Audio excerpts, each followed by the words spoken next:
Hello guys, இந்த வீடியோவில் October 2024 எடுக்கப்பட்ட இம்பார்ட்டண்டான பேங்கிங் அவேர்னஸ் நியூஸஸ் தான் நம்ம பார்க்க போகிறோம். இந்த video SBI clerk and PO எக்ஸாமுக்கு உங்களுக்கு யூஸ்ஃபுல்லாக இருக்கும். ப்ரீவியஸ் இயர் கொஸ்டினை நீங்கள் அனலைஸ் பண்ணி பார்த்தீங்கன்னா எஸ்பிஐ கிளர்க்கில் கரண்ட் அஃபேர்ஸில் வர பேங்கிங், அது இல்லாமல் ஸ்டாட்டிக் பேங்கிங் அவேர்னஸ் எல்லாமே சேர்ந்து ஒரு 10 to 15 கொஸ்டின் கிட்ட கேட்டிருக்காங்க. அதனால் நீங்கள் இந்த பேங்கிங் அவேர்னஸ் செக்ஷனுக்கு இம்பார்ட்டன்ஸ் கொடுத்து படிங்க. இந்த வீடியோவில் நான் நிறைய சோர்ஸில் இருந்து கலெக்ட் பண்ணி இம்பார்ட்டண்ட்டாக இருக்கக்கூடிய பேங்கிங் அவேர்னஸ் நியூஸஸை நான் எடுத்துகிட்டு வந்திருக்கேன். இந்த மாதிரி அடுத்தடுத்த மந்த்துக்கு உங்களுக்கு வேணும் அப்படின்னா மறக்காமல் கமெண்ட்ஸில் சொல்லுங்கள். மறக்காமல் சப்ஸ்கிரைப் பண்ணிவிட்டு பக்கத்தில் இருக்க பெல் ஐக்கானே எடுத்து வச்சுக்கோங்க. அப்போ தான் நான் போடுற வீடியோட அப்டேட்ஸ் எல்லாம் உங்களுக்கு உடனுக்குடன் வரும். இந்த செஷனோட பிடிஎஃப் உங்களுக்கு வேணும் அப்படின்னா நம்மளோட டெலிகிராம் சேனலில் நான் அப்லோட் பண்ணியிருக்கேன். லிங்க் டிஸ்கிரிப்ஷனில் கொடுக்குறேன். ஃபர்ஸ்ட் கமெண்ட்டில் பின் பண்ணுறேன். டெலிகிராம் சேனலில் போய் டவுன்லோட் பண்ணி ரிவிஷன் பண்ணிக்கோங்க. ஓகே, ஃபர்ஸ்ட் நியூஸ் பார்க்கலாம். சென்ட்ரல் கவர்மெண்ட் மானிட்டரி பாலிசி கமிட்டியை ரீகான்ஸ்டியூட் பண்ணியிருக்காங்க. ஆர்பிஐ உடைய மானிட்டரி பாலிசி கமிட்டியில் 3 நியூ எக்ஸ்டர்னல் மெம்பர்ஸை கவர்மெண்ட் அப்பாயின்மெண்ட் பண்ணியிருக்காங்க. அவங்க யாருன்னு பார்த்தீங்கன்னா ராம் சிங், சௌகதா பட்டாச்சாரியா, டாக்டர் நாகேஷ்குமார். மேபி இதில் கொஸ்டின் எப்படி வர்றதுக்கு வாய்ப்பு இருக்குன்னு பார்த்தீங்கன்னா, கவர்மெண்ட் மானிட்டரி பாலிசி கமிட்டியில் புதுசாக 3 பேர் அப்பாயின்மெண்ட் பண்ணியிருக்காங்க. அவங்க யார் அப்படின்னு சொல்லி அவங்களே 4 ஆப்ஷன் கொடுத்துருவாங்க. இதில் ஆட் ஒன் அவுட் மாதிரி இல்லாதவங்க யாருன்றதை செலக்ட் பண்ணுங்கன்னு சொல்லி கேட்பாங்க. ஸோ அதனால் இந்த நேமை பார்த்து வச்சுக்கோங்க. ஃபெடரல் பேங்க்கும் பாஷினியும் MOU சைன் பண்ணியிருக்காங்க. இது எதுக்காகனா to integrate vernacular language support into its AI chatbot Feddy. Feddy அப்படின்றது ஃபெடரல் பேங்க்குடைய ஒரு ஏஐ சேட்பாட். இதில் இந்தியன் லாங்குவேஜஸ்லாம் இன்க்ளூட் பண்ணணும் அப்படின்றதுக்காக இந்த பாஷினி கூட MOU சைன் பண்ணியிருக்காங்க. இந்த MOU மூலயமா ஃபெடி ஆப் 14 இந்தியன் லாங்குவேஜஸில் கஸ்டமருக்கு அசிஸ்ட் பண்ணும். பாஷினி அப்படின்றது என்னென்னு பார்த்தீங்கன்னா AI powered language translation platform. இதில் எப்படிலாம் கொஷின் கேட்கலாம் அப்படின்னா, ஃபெடரல் பேங்க்கோடைய ஏஐ சேட்பாட் எது? ஃபெடி. பாஷினின்றது என்ன? AI powered language translation platform. இப்போது ஃபெடியில் எத்தனை லாங்குவேஜ் சப்போர்ட் ஆகுது அப்படின்னு கேட்டாங்கன்னா 14 Indian languages.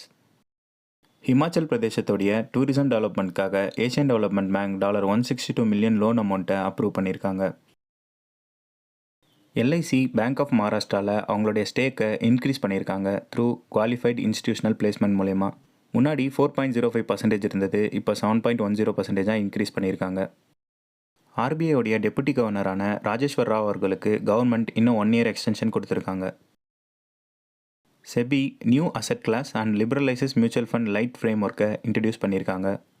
Reserve Bank of India Maldives monetary authority கூட கரன்சி ஸ்வாப் அக்ரிமெண்ட்டில் என்டர் ஆகியிருக்காங்க under the SAARC currency swap framework 2024 to 27. இதன் மூலயமா மால்தீவ்ஸ் $400 மில்லியனை US ஸ்வாப் விண்டோலையும் $30 மில்லியனை இந்தியன் ருபீ ஸ்வாப் விண்டோலையும் அக்சஸ் பண்ணிக்கலாம். Bank of Baroda 400-day term deposit ஸ்கீமை இன்ட்ரடியூஸ் பண்ணியிருக்காங்க. இதோடைய name BOB Utsav deposit scheme. Festival சீசனில் கஸ்டமர்ஸ்க்கு இன்ட்ரெஸ்ட் ஹையாக கொடுக்கணும் அப்படின்றது தான் இதோடைய நோக்கம். இந்த ஸ்கீம் ஆஃபர் பண்ணுற இன்ட்ரெஸ்ட் ரேட்ஸ் என்னென்னு பார்த்தீங்கன்னா 7.30% ஃபார் ஜென்ரல் பப்ளிக், சீனியர் சிட்டிசன்ஸ்க்கு 7.80%, சூப்பர் சீனியர் சிட்டிசன்ஸ்க்கு 7.90%. இதில் சூப்பர் சீனியர் சிட்டிசன்னா aged 80 years and above. Bandhan பேங்க்குடைய MD and CEOவா பிரதாப் பிரதீம் சென்குப்தா அவர்களை அப்பாயின்மெண்ட் பண்ணியிருக்காங்க. HDFC பேங்க் சிங்கப்பூரில் அவங்களுடைய ஃபஸ்ட்டு பிரான்ச்சை ஓப்பன் பண்ணியிருக்காங்க. எதுக்காகனா அவங்களுடைய இன்டர்நேஷ்னல் ஆப்ரேஷன்ஸை எக்ஸ்பாண்ட் பண்ணணும் அப்படின்றதுக்காக. ரீசெண்டாக எந்த இந்தியன் பேங்க் அவங்களுடைய ஃபஸ்ட்டு பிரான்ச்சை சிங்கப்பூரில் ஓப்பன் பண்ணியிருக்காங்க அப்படின்னு கேட்டாங்கன்னா HDFC பேங்க் ஞாபகம் வச்சுக்கோங்க. RBI 4 நான் பேங்கிங் ஃபைனான்ஷியல் கம்பெனிஸை லோனை சேங்ஷன் பண்ணுறது டிஸ்பர்ஸ் பண்ணுறதுலேருந்து பார் பண்ணி வச்சுருக்காங்க. அந்த 4 NBFCs என்னென்னு பார்த்தீங்கன்னா Navi Finserv, Ashirvad micro finance, Arohan financial services, DMI finance. எக்ஸாமில் இவங்க 4 பேரையும் கொடுத்துட்டு அது இல்லாமல் எக்ஸ்ட்ரா ஒரு NBFCயோட பேரையும் கொடுத்துட்டு இதில் எந்த 4 NBFCயை பார் பண்ணியிருக்காங்க RBI அப்படின்னு சொல்லி கேட்பாங்க. நீங்கள் ஆப்ஷனில் 1 2 3 4 ஆர் 1 2 3 இந்த மாதிரி இருக்கும், செலக்ட் பண்ணணும். ஸோ இந்த நேமையும் படித்து தெரிஞ்சு வச்சுக்கோங்க.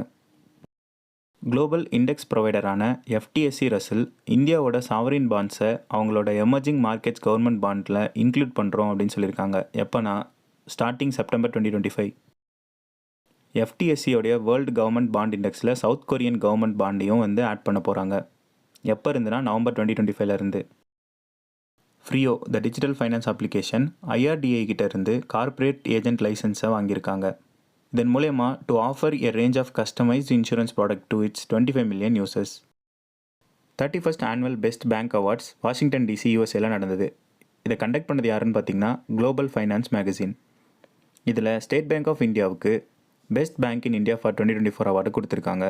இதிலிருந்து எப்படிலாம் கொஷின் கேட்பாங்க அப்படின்னு பார்த்தீங்கன்னா, பெஸ்ட் பேங்க் இன் இந்தியா யாருன்னு கேட்டாங்கன்னா ஸ்டேட் பேங்க் ஆஃப் இந்தியா. இந்த அவார்டை எங்கே வாங்கினாங்க அப்படின்னா annual best bank awards in Washington DC. இதை கொடுத்தது யார்? Global finance magazine. RBI authorise dealer category 1 லைசன்ஸை உஜ்ஜீவன் ஸ்மால் ஃபைனான்ஸ் பேங்க்குக்கு கொடுத்துருக்காங்க. எதுக்காகனா உஜ்ஜீவன் ஸ்மால் ஃபைனான்ஸ் பேங்க்கோடைய ஃபாரின் எக்ஸ்சேஞ்ச் சர்வீசஸ்க்காக. பஞ்சாப் நேஷனல் பேங்க்கோடைய எம்டி அண்ட் சிஇஓ யாருன்னு பார்த்தீங்கன்னா அசோக் சந்திரா. இவரை ரெக்கமெண்ட் பண்ணது the financial service institution bureau FSIB. Fintech கம்பெனியான Slice north east small finance bank கூட மெர்ஜ் ஆகியிருக்கு. இது ரீசெண்டாக நடந்த ஒரு எக்ஸாம்லேயே கேட்டிருந்தாங்க. ஸ்லைஸ் யார் கூட மெர்ஜ் பண்ணியிருக்காங்க அப்படின்னு கேட்டாங்க. North east small finance bank. African கண்ட்ரிஸோடைய ட்ரேட் ஃபைனான்சிங் கேப்பை அட்ரஸ் பண்ணி அவங்களுடைய பிஸ்னஸ்க்கு ஆக்டிவாக சப்போர்ட் பண்ணுறவங்க இந்தியாவிலேருந்து யாருன்னு பார்த்தீங்கன்னா state bank of India and EXIM bank. DBS Bank India recognized as one of the best companies for women in India 2024. இது ரிப்போர்ட் ரிலீஸ் பண்ணது அவதார் அண்ட் சேரமவுண்ட். 2024ல் விமனுக்கு பெஸ்ட் கம்பெனி யாருன்னு பார்த்தீங்கன்னா DBS Bank India. RBI governor Shaktikanta Das அவர்களுக்கு central bank report cards 2024 படி A+ கிரேடை கொடுத்துருக்காங்க. இது second time கன்சிக்யூட்டிவாக இவர் இந்த A+ கிரேடை வாங்குறாரு. இந்த அவார்டை ப்ரெசென்ட் பண்ணது global finance in Washington DC. RBI Piramal payment சர்வீசஸ்க்கு பிராமல் பே அப்படின்ற ப்ரீபெய்ட் பேமெண்ட் இன்ஸ்ட்ருமெண்ட்டை லான்ச் பண்ணிக்கலாம் அப்படின்னு சொல்லி அப்ரூவல் கொடுத்துருக்காங்க. Tata asset management company launches India's first index fund based on Nifty capital market index. Naval சிவிலியன்ஸ்க்கு இன்சூரன்ஸை ப்ரொவைட் பண்ணணும் அப்படின்றதுக்காக பஜாஜ் அலியான்ஸ் லைஃப் இன்சூரன்ஸும் இந்தியன் நேவியும் MOU சைன் பண்ணியிருக்காங்க. அவ்வளோதான், இதுதான் லாஸ்ட் நியூஸ். உங்களுக்கு இந்த மாதிரி வேறு என்னென்னலாம் வீடியோஸ் வேணும் அப்படின்றத கமெண்ட்ஸில் சொல்லுங்கள். அடுத்தடுத்த மாதத்துக்கான பேங்கிங் அவேர்னஸ் நியூஸ்லாம் இது மாதிரி வேணும் அப்படின்னா கமெண்ட்ஸில் சொல்லுங்கள், நான் அப்லோட் பண்ணுறேன். வீடியோ பிடிச்சிருந்ததுன்னா யூஸ்ஃபுல்லாக இருந்ததுன்னா மறக்காமல் லைக் மட்டும் பண்ணிடுங்க. தேங்க்யூ.